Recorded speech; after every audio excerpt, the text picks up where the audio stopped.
지난주 중에 네이버 인물 정보에 작년 한 해 동안 가장 많이 등록된 항목이 MBTI다라는 신문 기사가 있었습니다. 이 MBTI는 마이어스와 브릭스가 정신 분석학자인 카를 융의 그 심리 유형론을 토대로 만든 성격 유형 검사입니다. 지난해부터 네이버는 인물 정보를 본인이 참여할 수 있게 시스템을 개편했어요. 그래가지고 지난 11개월 동안 사람들이 가장 많이 등록한 자기 정보를 발표했는데 그 결과가 MBTI가 1위였다라고 말합니다. 요즘 한국 사람은 만나면 MBTI부터 물어봅니다.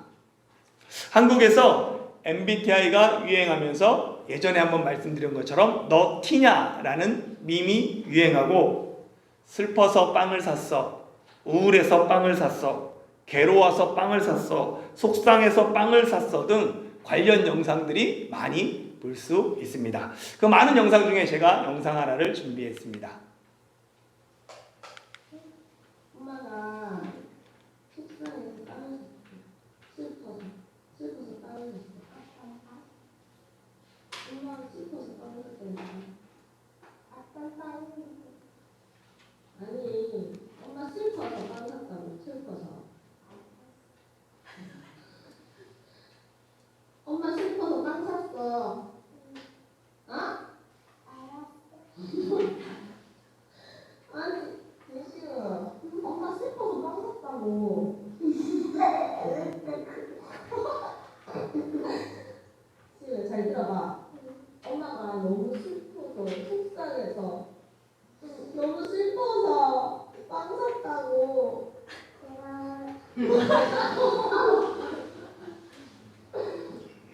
슬퍼서 빵 샀다니까.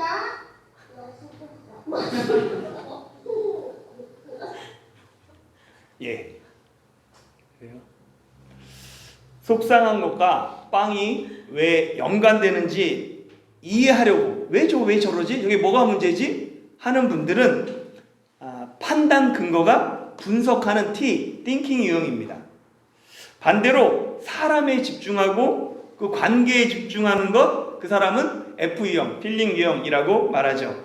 T 유형과 F 유형은 판단하는 기준이 다릅니다.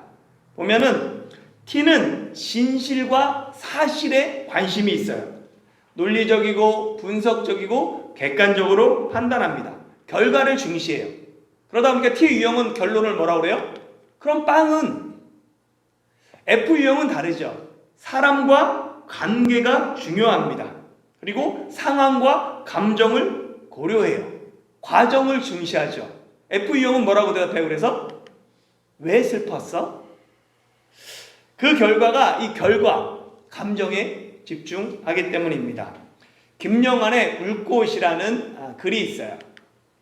울꽃, 할머니 어디 가요? 예배당 간다. 근데 왜 울면서 가요? 예, 울려고 간다.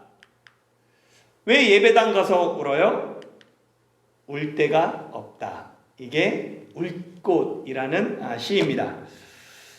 동양의 유교 문화 속에서 자란 우리는 어렸을 때부터 감정을 그대로 표현하기보다는 절제하는 것을 미덕으로 배웠어요. 그 결과 많은 사람이 성인이 돼서도 자기 감정을 제대로 표현하지 못합니다. 그러나 건강한 사람은 희노애락이 분명한 사람이에요. 하나님은 우리를 기뻐하고 슬퍼하고 화내고 즐거워할 줄 아는 사람으로 창조하셨습니다. 기쁠 때는 기뻐하고 슬플 때는 슬퍼하고 고통 중에는 괴로워하고 분노 중에는 화를 내는 것 결코 잘못된 것이 아닙니다. 예수님도 나사로의 죽음 앞에서 슬픔의 눈물을 흘리셨어요. 때로는 화가 나셔서 채찍을 들고 성전에서 장사하는 사람들을 내쫓기도 하셨습니다. 물론 부정적인 감정에 지나치게 빠져서 자신과 타인에게 해야 하는 것은 잘못입니다. 그러나 하나님이 우리에게 주신 모든 감정을 인정하고 받아들이는 것 성숙한 사람의 자세입니다. 자신의 감정을 잘 다스리고 그 감정을 성숙하게 표현할 줄 아는 사람이 인격적으로나 영적으로나 성숙한 사람이죠. 창세기 45장의 요셉은 자기 감정을 솔직하게 표현합니다. 형 유다가 요셉에게 막내 아우 베냐민 대신에 내가 종이 되겠습니다. 베냐민은 형제들과 함께 아버지께로 올려 보내달라고 간절히 호소했죠. 이 호소를 듣는 요셉은 자기 감정을 주체하지 못하고 큰 소리로 웁니다. 요셉의 우는 소리가 얼마나 컸는지 모든 사람을 물러가게 했음에도 애굽 사람들, 이집트 사람들에게 들리고 그 궁중에까지 들렸다라고 이야기합니다. 제게는 2명의 아들이 있어요. 오늘까지는 둘 다 군인인데요.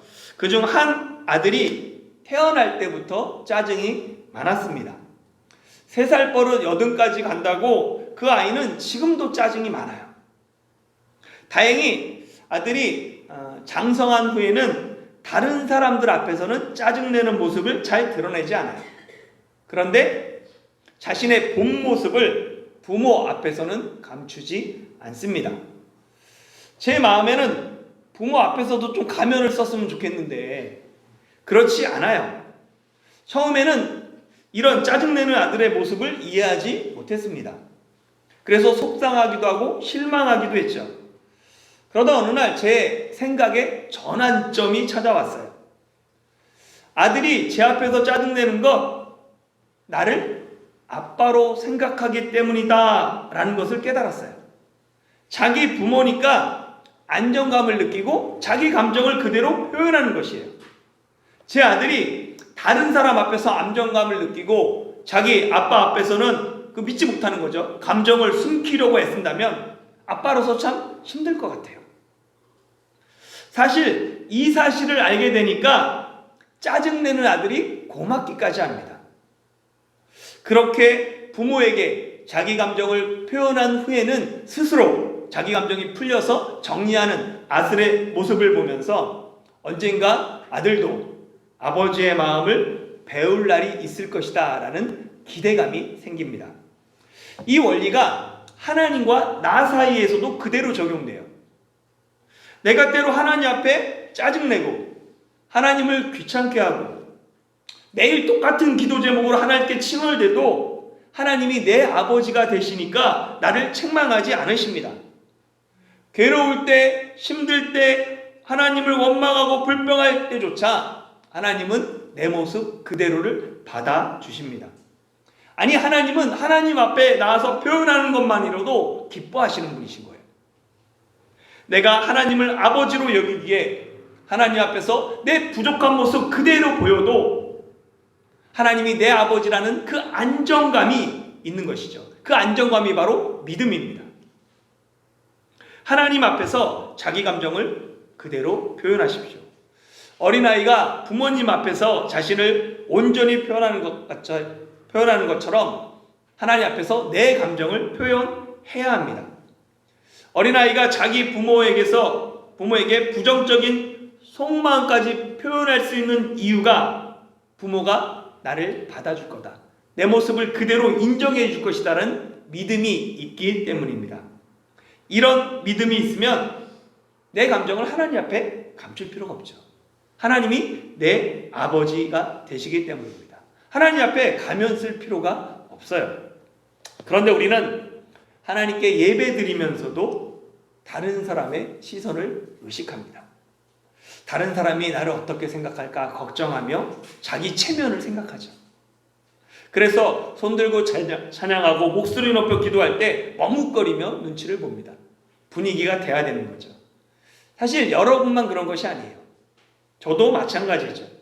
예를 들어서 어떤 목사님이 설교할 때 믿습니까? 그러면 뭐예요? 저도 모르게 아멘 그러죠. 뭘 믿냐고 얘기하는지 생각도 안 나요. 습관적으로 남을 의식해서 남들 다 하니까 저도 모르게 아멘 할 때도 있어요. 반대로 아멘 하고 싶은데 아무도 안 하니까 조용하니까 아주 작은 소리로 속으로만 아멘 그러거나 그냥 침묵할 때도 있습니다.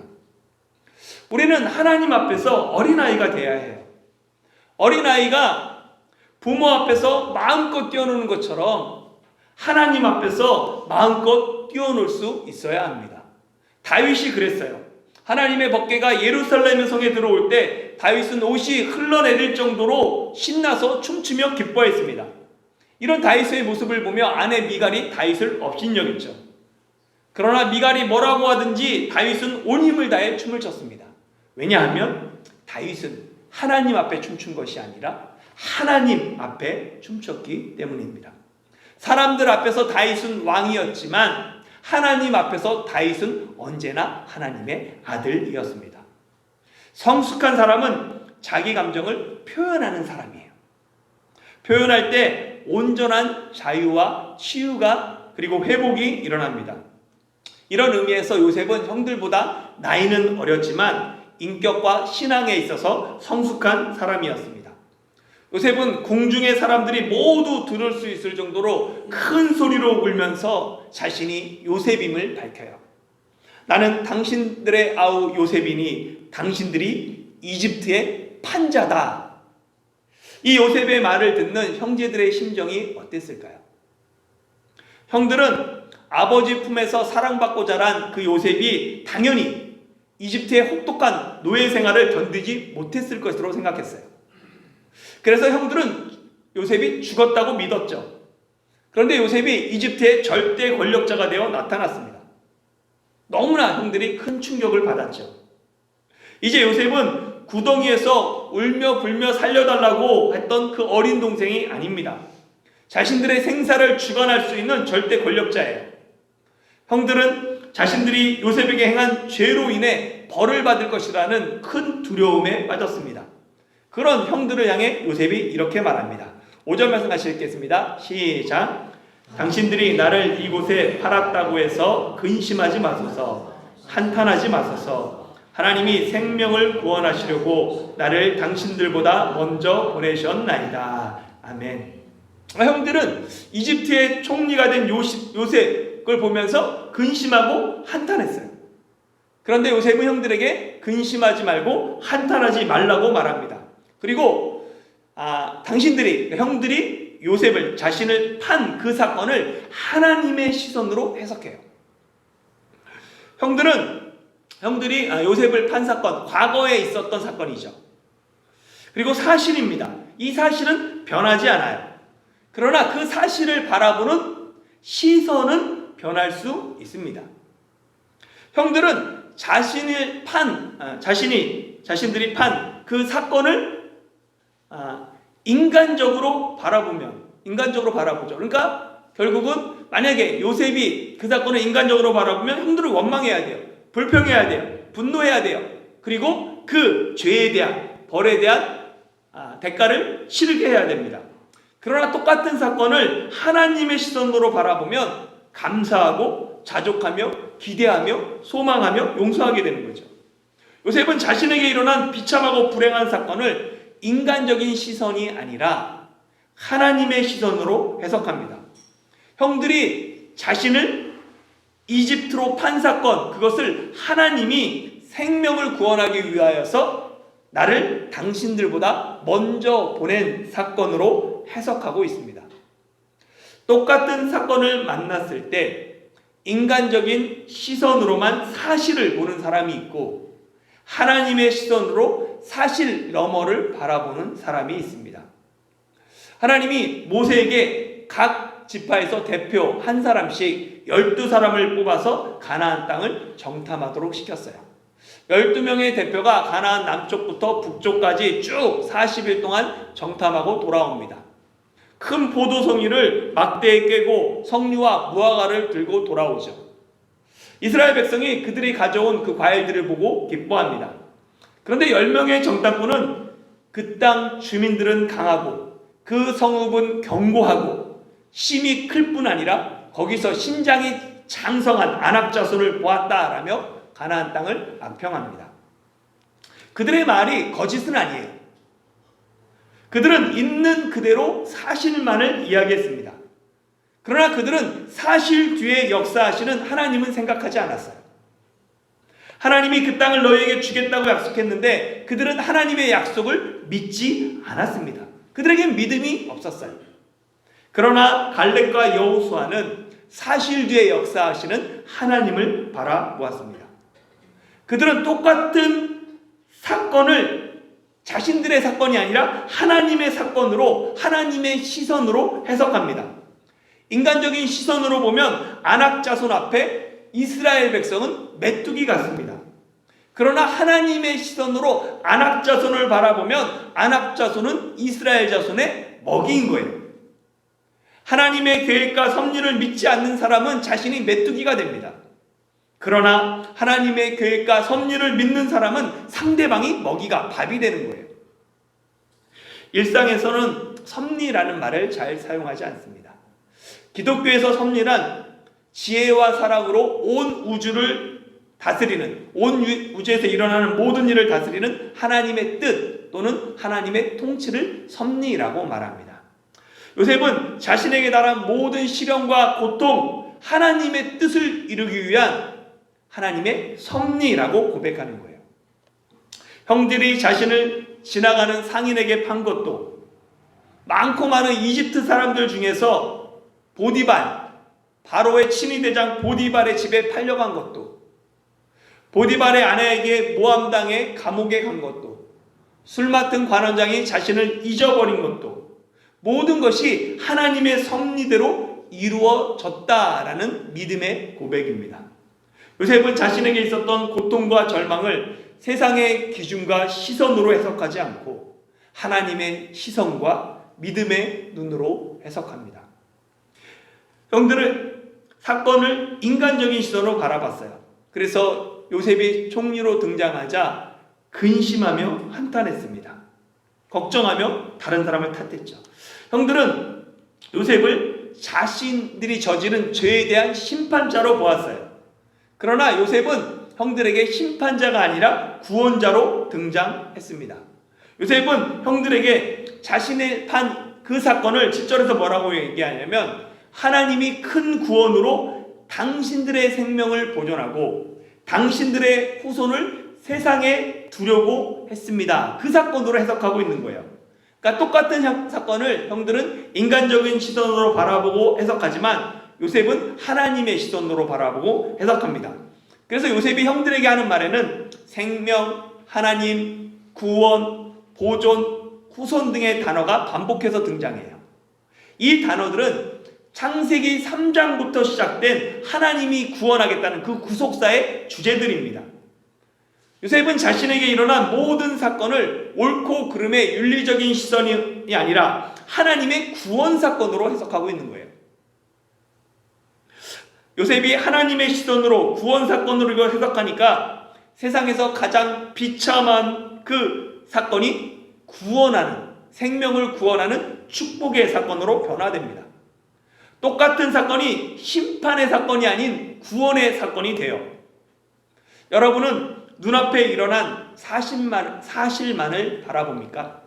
아니면 사실 너머에 감춰져 있는 하나님의 섭리를 바라보십니까?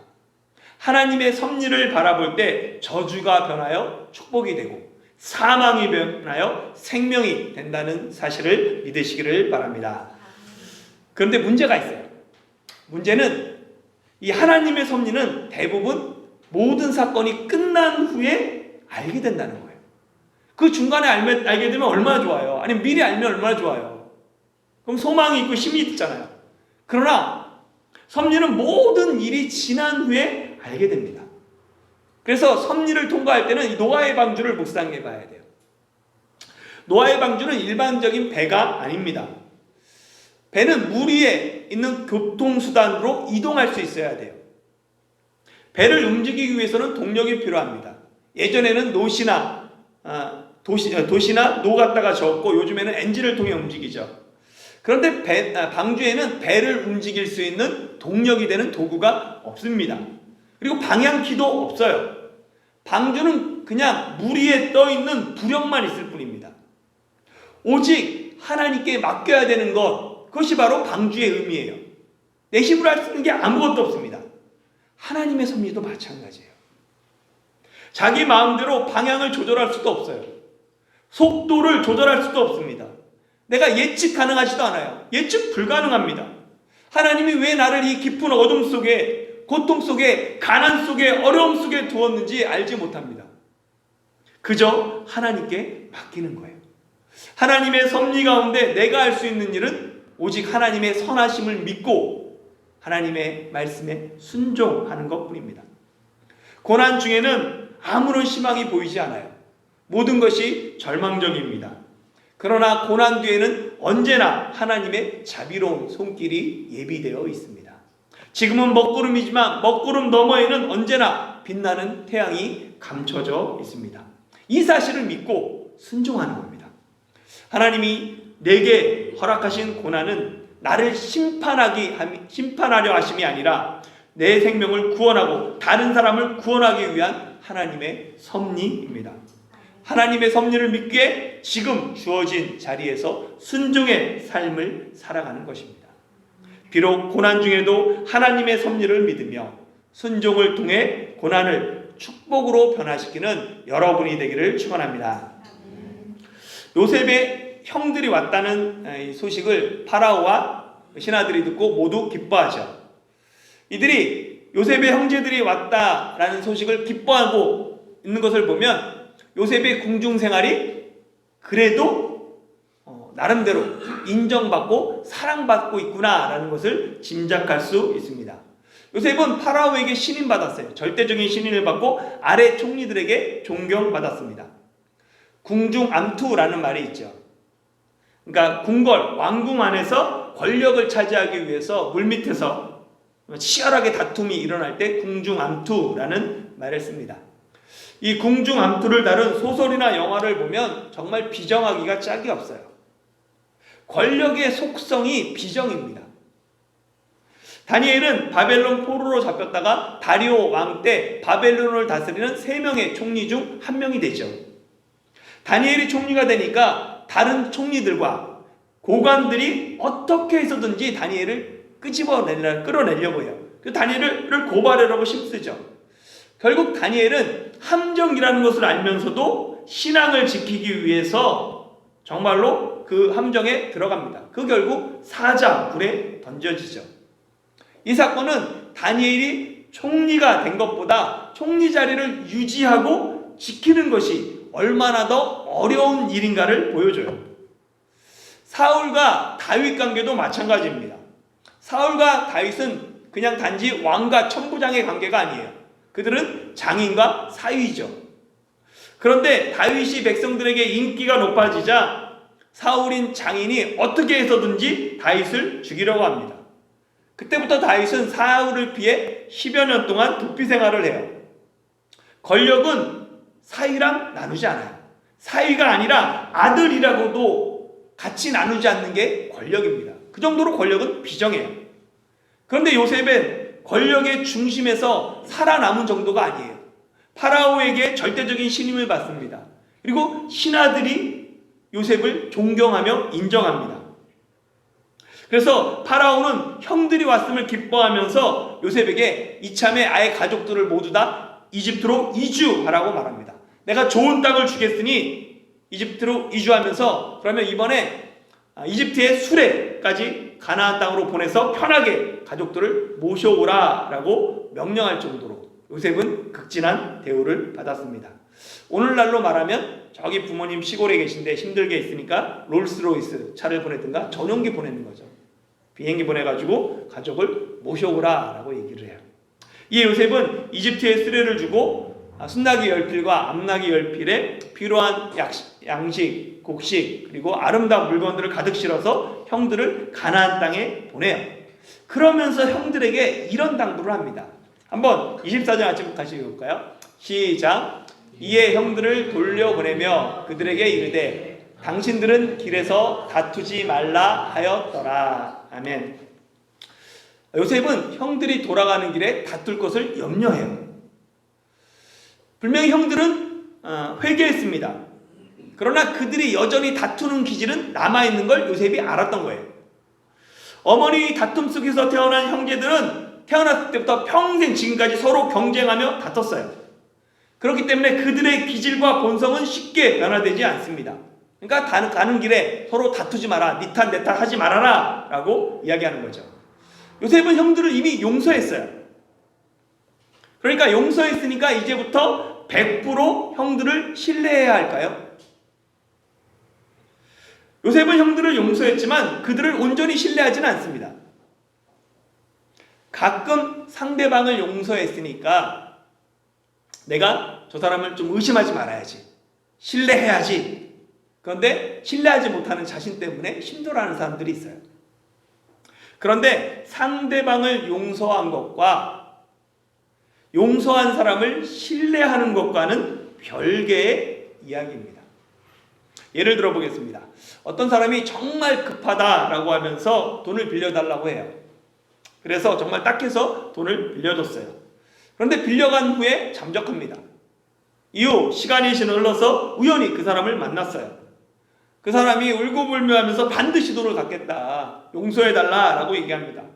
불쌍한 마음이 들죠. 그래서 그 사람을 용서했어요. 그러면 용서하고 꼭 갚길 바란다. 그랬더니 정말 감사하다고, 그러면 한 번만 더 믿어달라고 더 큰 돈을 요구한다면 여러분은 어떻게 하시겠습니까? 예수님은 70번에 7번이라도 용서하라고 말씀하셨어요. 그러나 용서한 사람을 믿으라고 말씀하지는 않으셨습니다. 용서와 믿음은 별개예요. 용서와 믿음을 동일시함으로 상대방이 또다시 손쉽게 죄를 짓도록 방조하지 말아야 합니다. 정말 그 사람을 사랑하고 그 사람을 용서했다면 그 사람 용서를 빌 때는 진심이에요. 그러나 아직 제대로 변화되고 새로운 삶으로 성숙해진 것은 아닙니다. 그것을 구분할 수 있어야 돼요. 형들은 진심으로 자신들의 죄를 회개했습니다. 그러나 그들은 아직 여전히 옛 성품 그대로예요. 형들은 서로의 잘잘못을 따지고 서로 비난하고 다툴 여지가 다분했습니다. 그래서 요셉은 특별히 형들에게 길에서 다투지 말라 신신당부하고 있습니다. 자기 잘못을 인정하고 회개하는 사람은 자비와 긍휼로 용서해야 합니다. 그러나 정말 그 사람을 위한다면 그 사람이 똑같은 잘못을 범하도록 내버려 두지 말아야 합니다. 또다시 죄의 환경을 만드는 것을 상대방을 돕는 것이 아니라 범죄를 방조하는 것입니다. 마지막으로 가나안 땅에 돌아온 야곱의 아들들은 아버지에게 요셉이 살아있고 이집트의 총리가 되었다고 말합니다. 아들들의 말을 들은 야곱은 믿지 못하고 어리둥절하죠. 왜 야곱은 아들들의 말을 믿지 못했을까요? 두 가지 이유를 생각할 수 있습니다. 첫 번째는 야곱은 요셉이 죽었다고 굳게 믿고 있기 때문입니다. 야곱은 지난 22년 동안 요셉이 죽었다라고 믿고 살았어요. 그런데 하루아침에 요셉이 죽지 않았고 이집트의 총리가 되었다 하니까 어리둥절할 수밖에 없었습니다. 두 번째는 야곱은 아들들을 신뢰하지 못했기 때문에요. 그들의 말을 신뢰하지 못하고 있습니다. 왜 야곱은 아들들의 말을 신뢰하지 않을까요? 믿지 않았을까요? 그 둘의 관계가 이미 신뢰하지 못할 정도로 깨어졌기 때문입니다. 야곱도 아들들도 서로에게 신뢰를 주지 못했어요. 그러니까 기쁜 소식, 복음을 듣고 그 소식을 믿기 위해서는 두 가지가 필요해요. 첫 번째는 뭐냐면 자기가 믿고 있는 신념이 깨져야 합니다. 내가 아니라고 하는 걸 그것이 깨지기 전에는 그 복음을 받아들이지 않아요. 사람은 모두 믿음의 존재들입니다. 무교라고 하는 사람도 자신의 믿음에 기초한 무교인 하나님이 없다는 거죠. 자기 확신, 자기 믿음이 깨지지 않으면 복음을 받아들이지 못합니다. 두 번째는 전하는 사람이 중요해요. 복음의 내용도 중요하지만 우리는 복음을 전하는 사람들이 중요한 시대에 살고 있습니다. 만약 사기꾼이 정말 좋은 소식이라고 전하는 말을 그대로 믿고 거기에 넘어가면 사기당하는 거죠. 내가 지금까지 살아온 내 삶을 통해서 복음의 내용이 바르게 전달되기도 하고 복음의 내용이 변질되기도 합니다. 그래서 예수님은 제자들에게 내 증인이 되라 라고 말씀하셨어요. 나를 증언하라가 아닙니다. 말이 아닌 사람이 돼야 합니다. 아들들의 말을 믿지 못하고 어리둥절하던 이 야곱이 요셉을 아버지를 태우라고 보낸 이집트의 수레를 보고 믿습니다. 본문에 보면 45장에 보면 그렇게 나와요. 증인이 부실하면 증거라도 확실해야 합니다. 내가 예수님의 증인으로 부족해요. 그러면 예수 믿는 증거라도 확실해야 돼요. 생활 속에 확실한 증거가 외적으로 드러나야 합니다. 주일에 예배드리고 주중에 말씀과 기도로 살아가는 신앙의 삶으로 드러나고 내 성품이 예수님의 그 성품들을 닮아가는 내적 변화가 일어나야 합니다. 삶의 외적 증거와 내적 증거를 통해 증인의 삶을 살아갈 때 그들이 그 증거를 보고 예수님을 믿게 되는 것입니다. 사랑하는 성도 여러분, 오늘 말씀을 통해 세 가지를 기억하십시오. 첫째, 다른 사람 의식하지 않고 하나님 앞에서 어린아이처럼 있는 모습 그대로 표현하는 성숙한 그리스도인이 되기를 바랍니다. 둘째, 세상의 시각, 인간적인 시선으로 과거의 사건을 바라보고 해석하는 것이 아니라 하나님의 시각과 믿음의 시선으로 사건을 바라보고 해석하는 그리스도인이 되시기를 바랍니다. 마지막 세 번째, 생활의 외적 증거와 성품의 내적 증거를 통해 복음의 증인으로 살아가는 저와 여러분이 되시길 예수님의 이름으로 축원합니다.